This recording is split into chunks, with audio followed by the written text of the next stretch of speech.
Alright, I said I was pretty well done with videos unless something came up.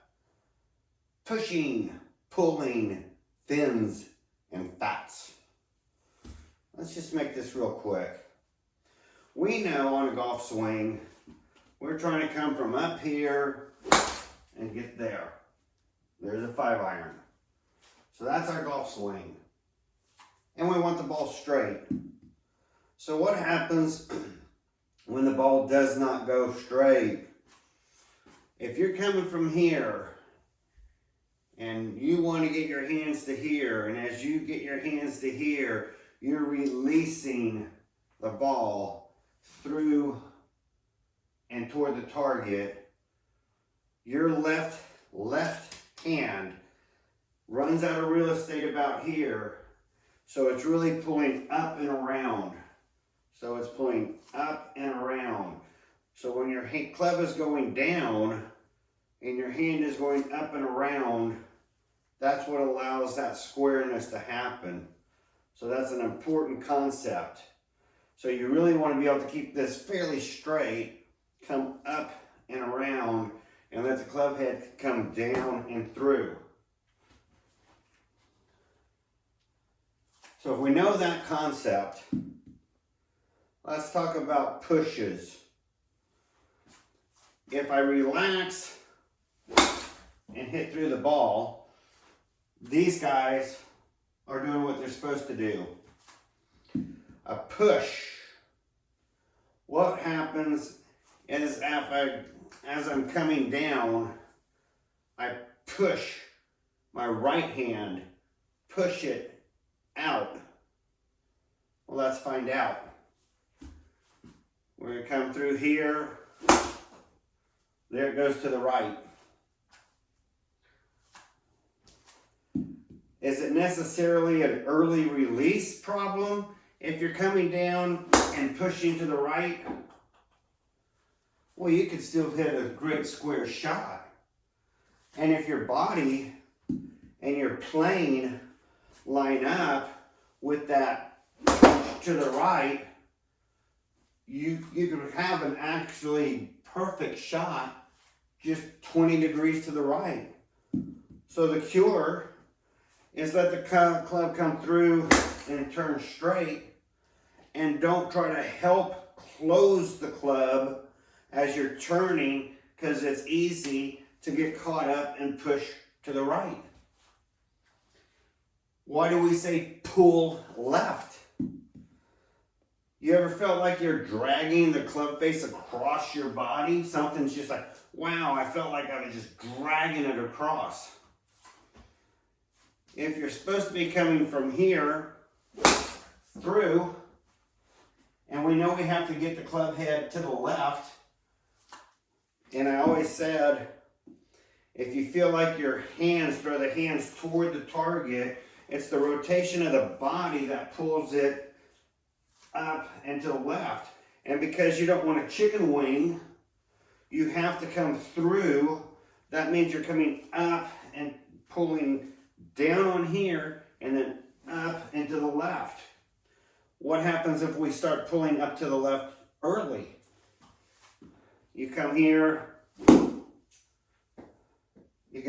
was kind of cool. I barely topped the ball. I pulled so hard and it went left.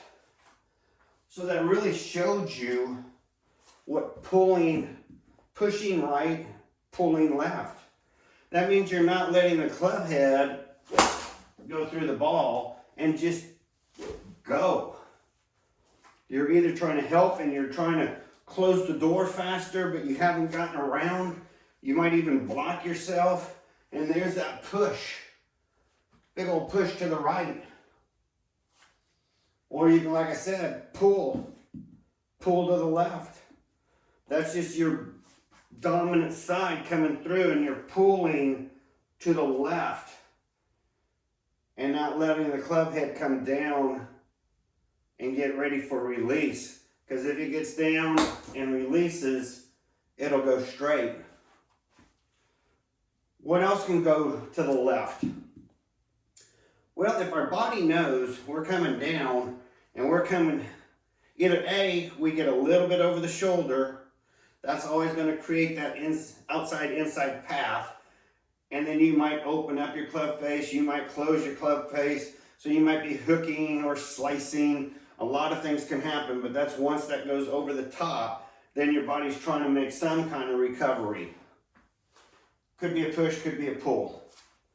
Well, I shouldn't say that. Could be a hook, or could be a slice, or could just be a fade. So if you think about it, and you open up your club face just slightly, and try to keep a normal shot, that should start off almost straight and fade.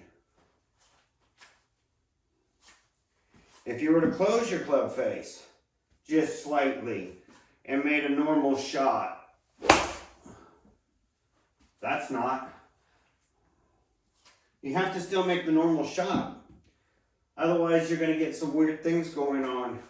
Because you want the club head, you want the ball to still start off on line or slightly off and come back to the line. Whichever way you want to go. So I don't mind if they go slightly out. They need to start off like a draw. It needs to start to the right and come back to the left, but not way wide.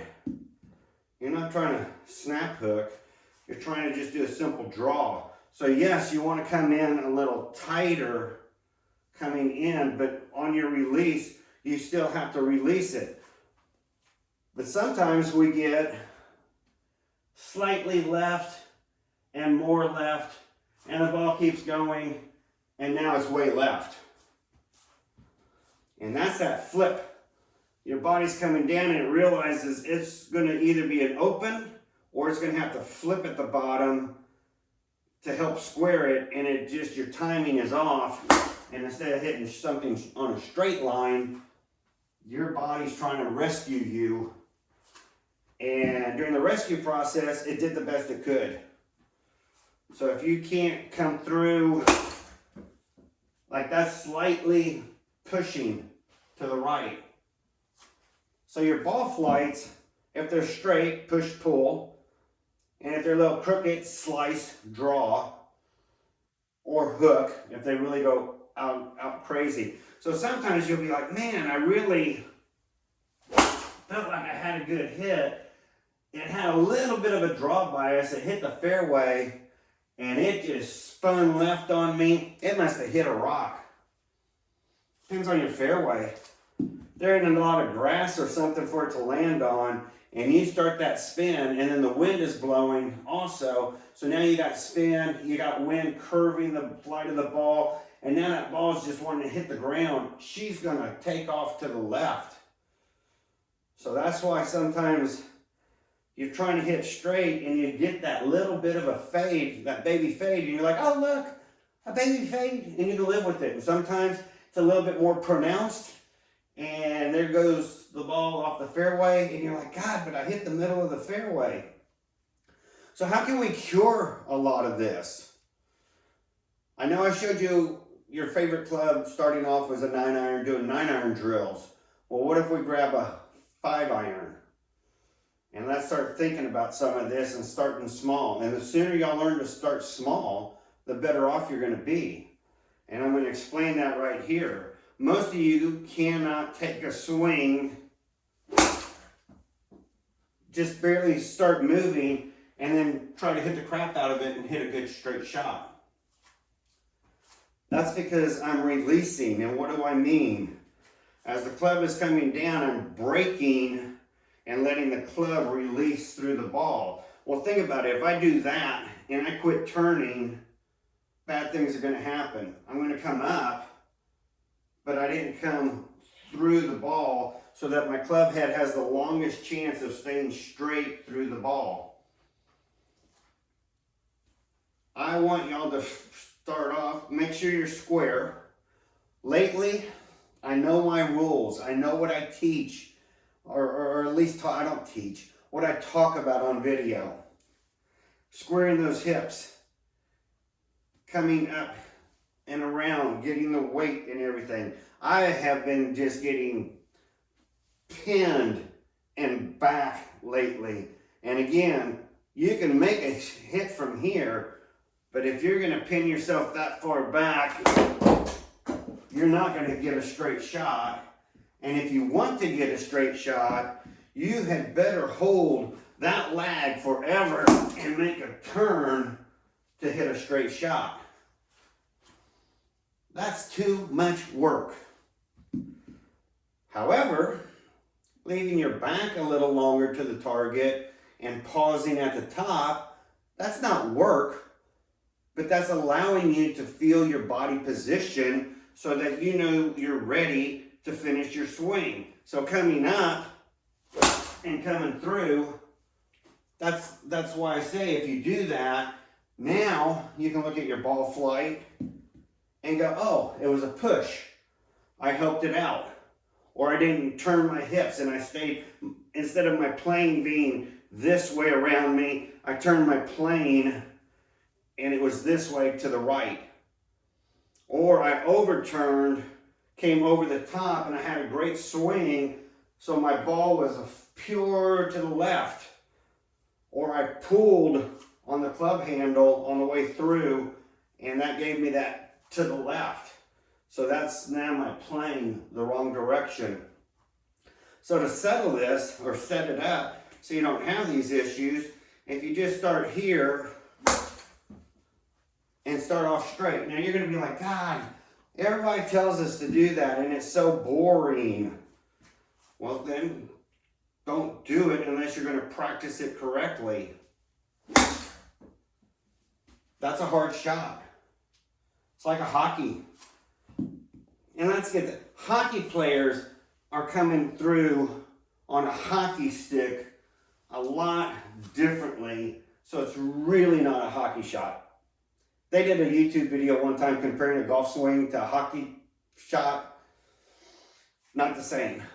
But regardless, if it feels like a hockey shot to you and that's a positive thing and builds your confidence, you're right. It's a hockey shot. Damn, I was wrong. It is a hockey shot. So anyway, what you're working on, and I'd really rather you worked on just a stock shot at first.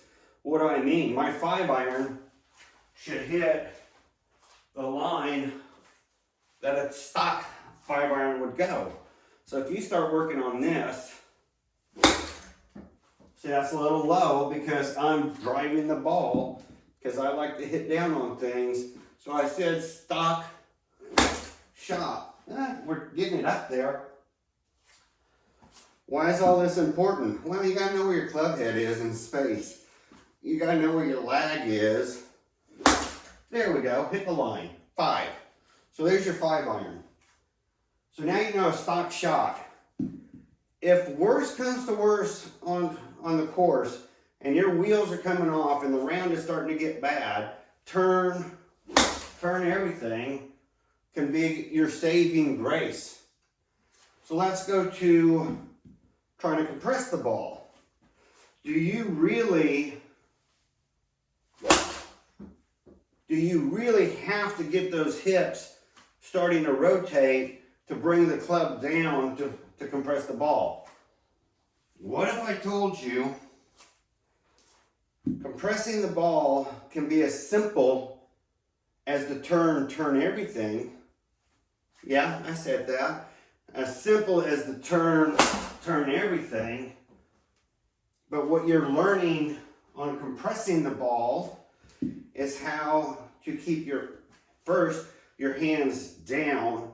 Second, get the club head forward before you start turning for the release. And if you lean a little bit forward on top of all that, you're now moving your low point to make sure you're coming into the back of the ball. But you don't necessarily have to separate your hips as much as they say. The more you feel like you're leaving your back to the back and starting that will automatically make you feel like you're going forward. That's really what you're doing by trying to turn your hips first. You know, you're still coming up and turning those hips. All you're doing is getting forward. And I don't want y'all to sit here and practice this movement. You don't have to. If you can do the good old turn everything, I don't care where these balls go, I just want to show you examples. If you can do the good old turn everything, and get a little bit further off one side of your body, left shoulder over the right ankle, for example, up, you're going to have to feel that void. You're going to feel yourself pulling back to get back to the ball. It's no different on a compressed shot. And I'm going to leave a link in the video, not here, not here, not here, in the description. I'm going to leave a link, and Kevin will explain this pretty well for you. So anyway, we're just now coming here. See, that's my hands, no body. Oops, that's my body, no hands.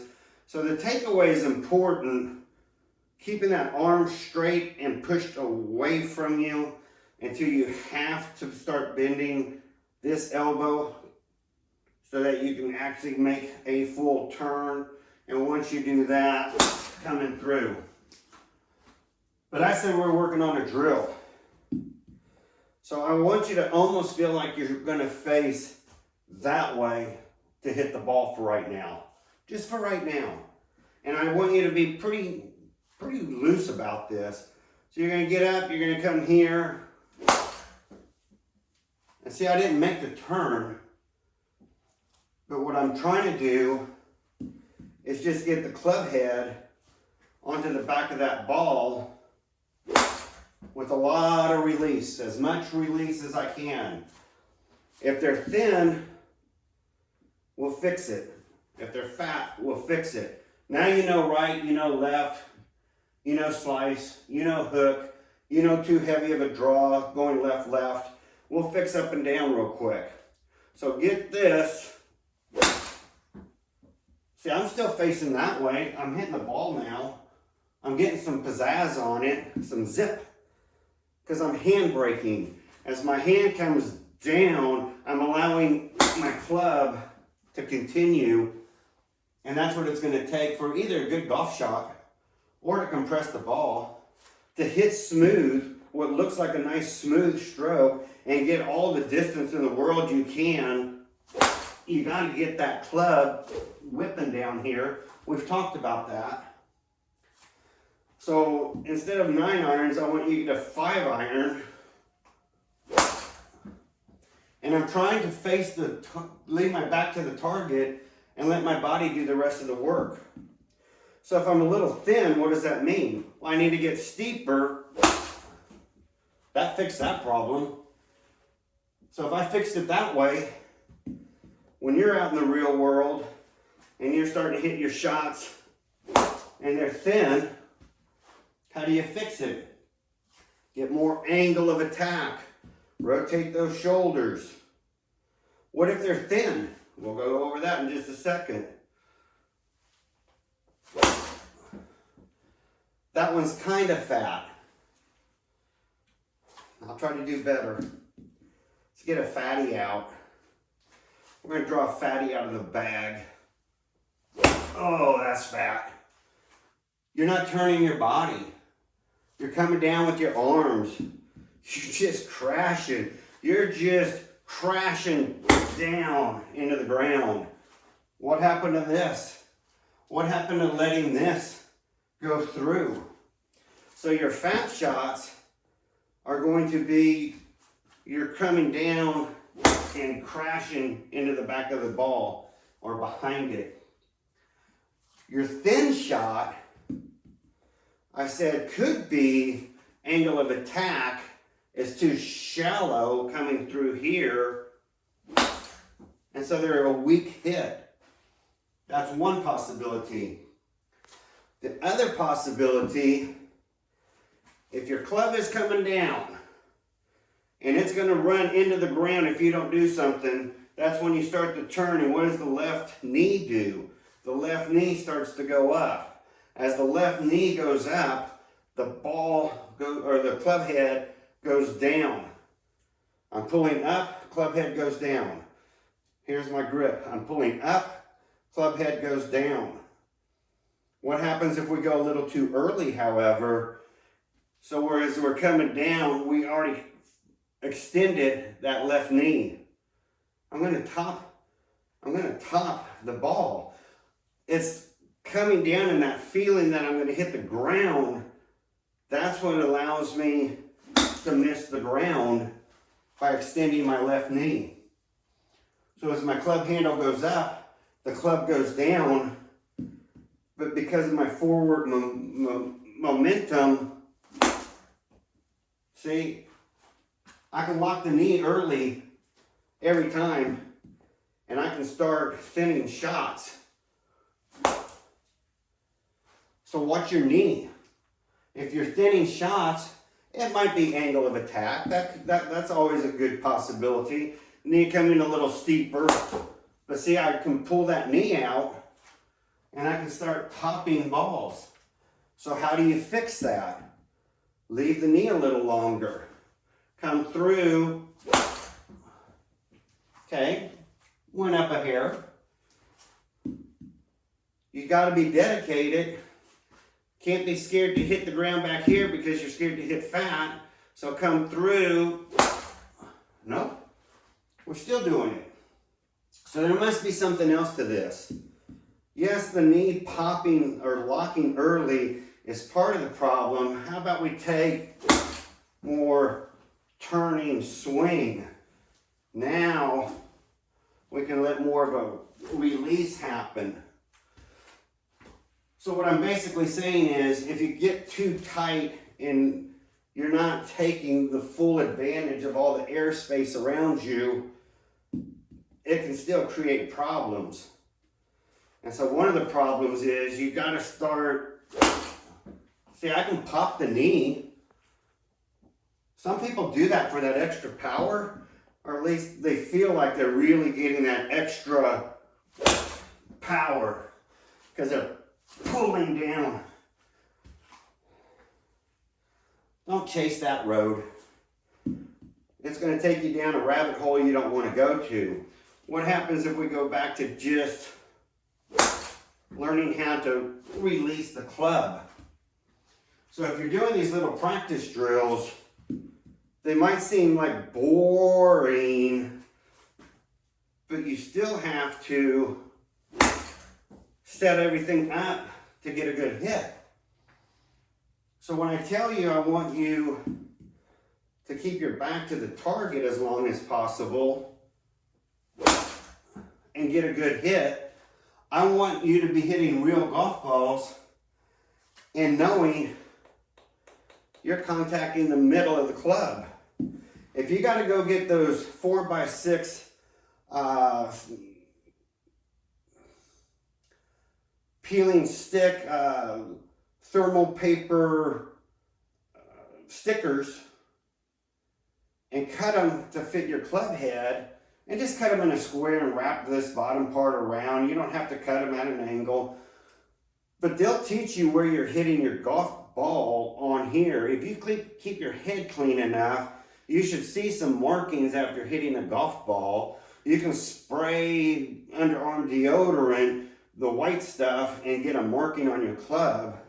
But what I really want you to do is try to stay on the left side on your turn and hit through that ball and let the club head release and know you're coming in square. And the reason I say this, if you start off small, see there I lifted up the handle a little bit, you're going to feel things probably better than you will on a full massive swing. So that was clean. So you're going to start feeling these things.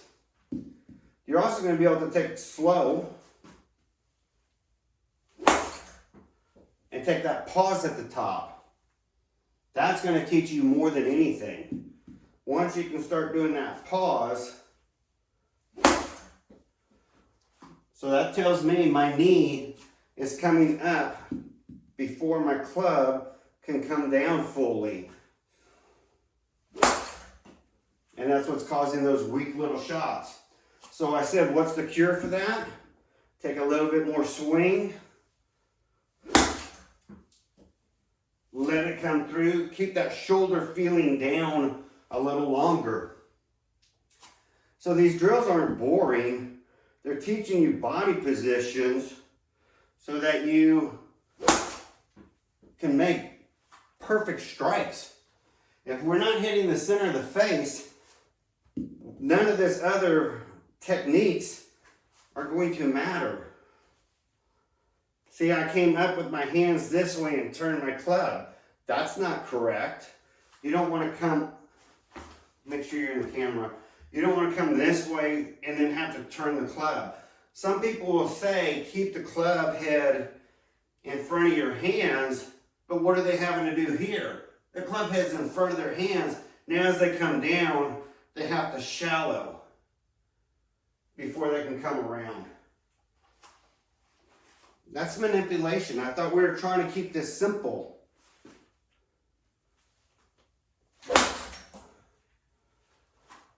So, my game has been off a little bit lately, and this is where it's off. Keeping down and hitting a good hit without keeping down too long to get fat. So if I start working at this and listening to the sound of the hit on the golf ball and the mat, and start working on keeping my shoulders so I can tell when I've hit a great ball, and then watching my ball flight, I can swing away and start practicing to hit a good ball flight. If I start small, I can always build up. I can always take bigger swings. First of all, can you even get a hard hit with a little swing? Some of y'all are going to find at a certain point, you're going to get to a certain point on your backswing, and you're going to say, man, once I go past that point, Randall's right. You have to retime it. You start getting these bigger swings, you got to retime it. And where are you losing it? Instead of learning to cast down here, you're losing it up here on your bigger swing because you're trying to have all this hand speed. You don't need a whole lot of hand speed until you get to here, right here. Once you get this and allow those wrists to turn, that's where you're going to get your speed from. The top is supposed to allow you to have time to square or to move forward so that when you come through, you can really hit down past the ball. So let this movement will automatically, I don't care where your arms are, they will start to turn down as you start moving your hip to the left toward the target. So why would you try to do that super fast if your hip doesn't have the ability? So that's why people start snapping their hips.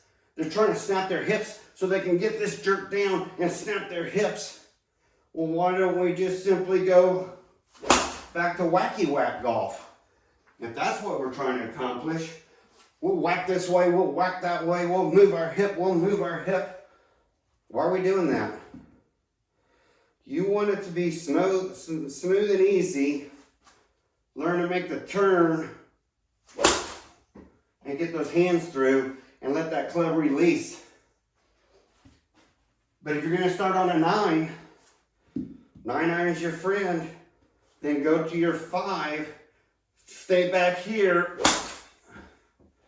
and learn how to hit almost like you're passing under your arm, and that's not a bad drill. Put this here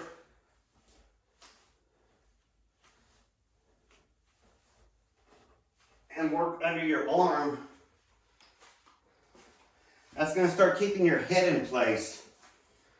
Once your head goes past the ball, especially on a driver, bad things can happen. So if you want to start getting that smooth swing, your body parts have to become very mechanical. If you want the same result, you have to put your body in the same spot. You can't go that on a small little half swing and then expect to put your body in a whole different spot and get the same result. You'd have to retime it in your head. That's why you don't have time for swing thoughts. But if you do this and you're getting power, what are you really doing? You're really learning where does your left hand need to be and how is the club reacting to start the momentum so that you move the hip and now you're hitting through the ball straight. So if you do these small little drills that are boring, you're learning what is this pulling and starting the swing? Is this pushing? Uh-oh, don't use the word push, we're gonna push right. Don't use the word pull. Some people say just concentrate on pulling the club through the ball. Well, you can do that, but you'll hit low left. So don't just concentrate on one thing. Yes, the right hand kind of goes for the ride as the guide. It's the back seat driver. Left hand's in front, back seat driver. But it wants to do one thing. Fishtail back and forth. This one has to do a little bit more. Come down, square up, and then go through. So this one gets carried away, catty chatty, likes to drive too fast. This one's like, hey, I got you, I got this, let's work together. So now, you can start taking your swing and making it very mechanical. If you miss that much, like that shot hit way too thin. If you're missing that thin, you're casting out here, trying to hit too hard. So let's try this. A little better. Still off. Why was it off? Because I pinned my arms across my chest. So now let's try this. Get that where my 5 is supposed to be.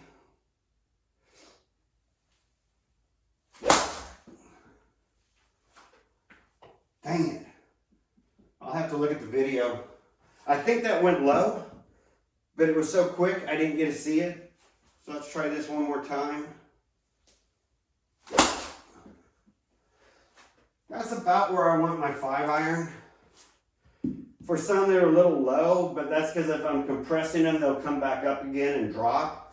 But we'll try more of a stock shot. There, that got it closer to the 5 line. So how do I do that? How do I start playing with the loft? If I'm trying to remember where this goes, I either have to move myself forward to get my low point, to get this down a little bit.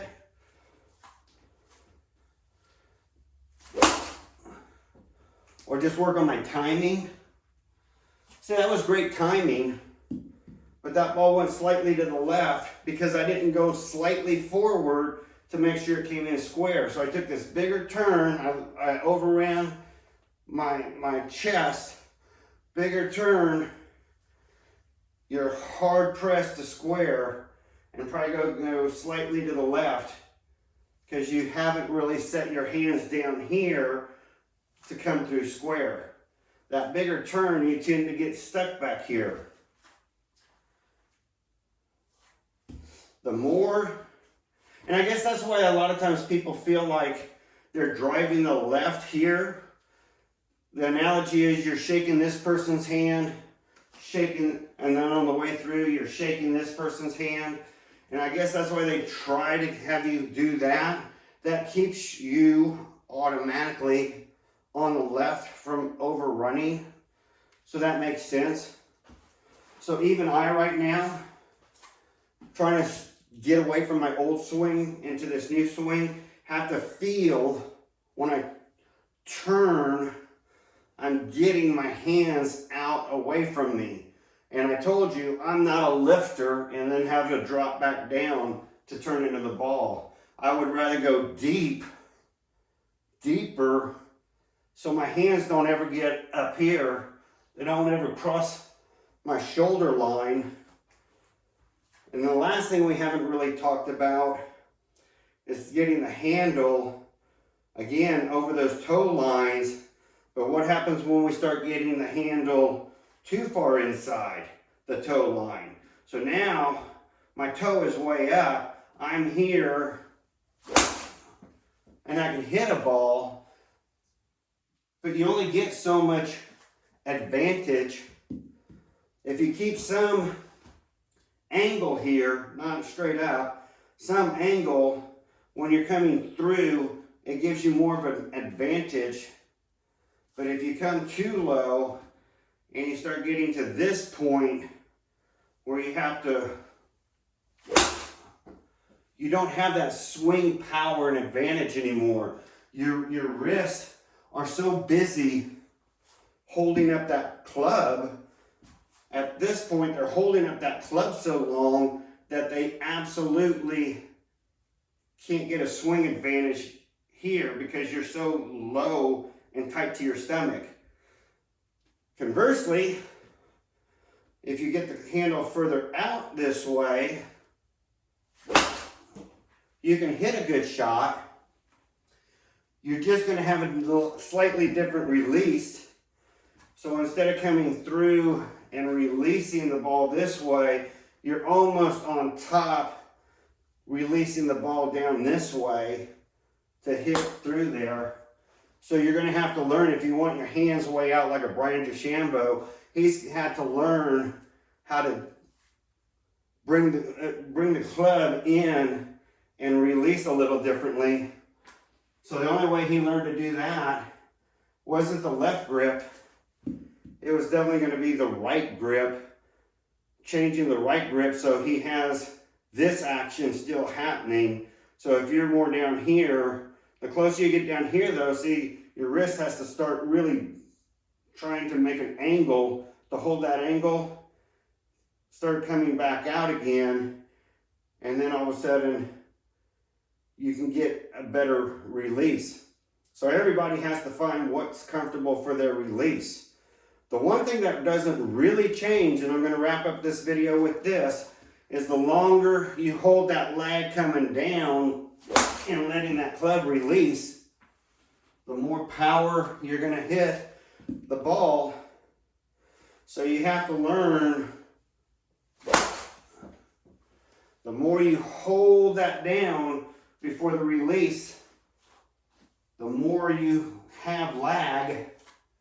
You lag the club behind you, but you can get to a point, I'm warning you, you can get to the point where you get so much lag and so whippy, you're going to start cupping up here and bad things are going to happen. But let's say you can cup it.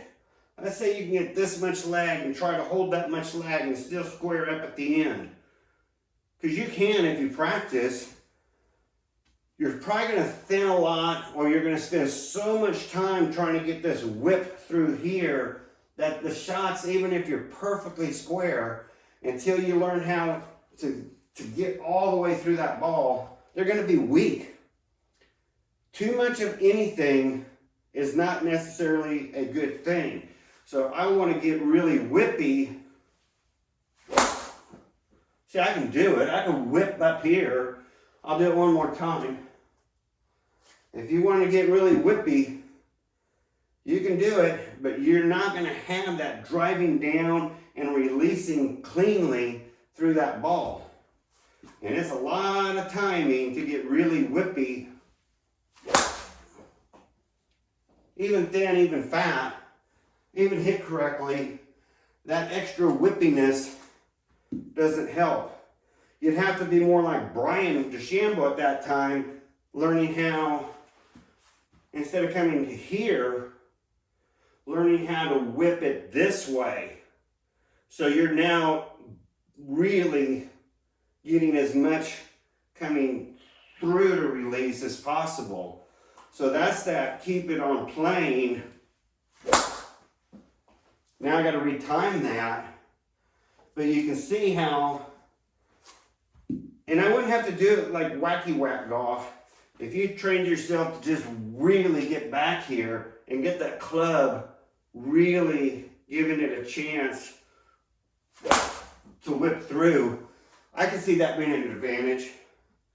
So I used to chase that. The first time I chased compression, I was chasing that, getting it through, just whip and through. And then I started thinking about it and said, you know what?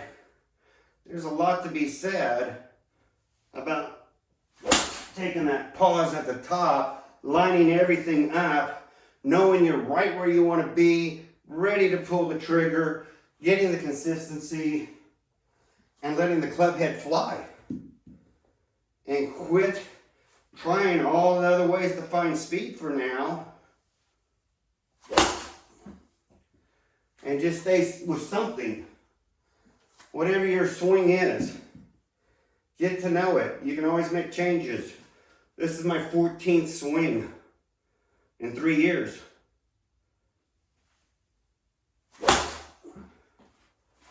But once you get to know it and can hit consistently, you can go figure out your distances and play a good game.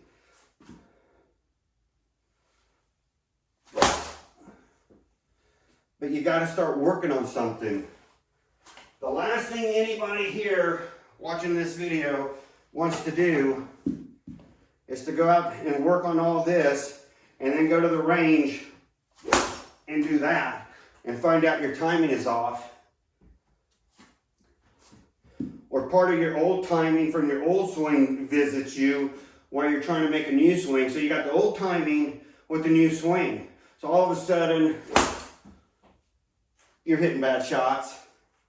The only way to reset yourself, to give yourself a chance to make a new swing with new timing, is to control the timing.